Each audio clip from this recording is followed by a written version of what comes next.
চট্টগ্রামের মিরসরাইয়ে বন্যায় আটকে পড়া লোকজনকে উদ্ধারে নেমেছে পুলিশ। শনিবার উপজেলার হিঙ্গুলি ও করেরহাঁস ইউনিয়নে উদ্ধার কার্যক্রম চালানো হয়। উদ্ধার ও খাবার বিতরণের নেতৃত্ব দেন চট্টগ্রাম জেলা পুলিশের সহকারী পুলিশ সুপার মনিরুল ইসলাম ও জোরারগঞ্জ থানার ভারপ্রাপ্ত কর্মকর্তা আবদুল্লাহ আল হারুন।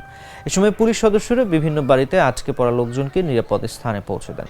এছাড়া বনবাসী 500 মানুষের মাঝে খাবার দেওয়া হয়। জোরারগঞ্জ থানার ভারপ্রাপ্ত কর্মকর্তা আবদুল্লাহ আল হারুন বলেন, আমরা করেরহাট ও হিঙ্গুলি ইউনিয়নে বিভিন্ন বাড়িতে আটকে পড়া লোকজনকে উদ্ধার করে আশ্রয় কেন্দ্রে পৌঁছে দিয়েছে।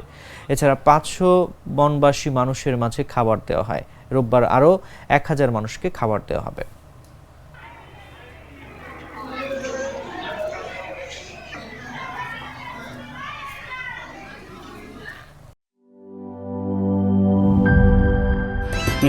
Hydrostatic pressure test.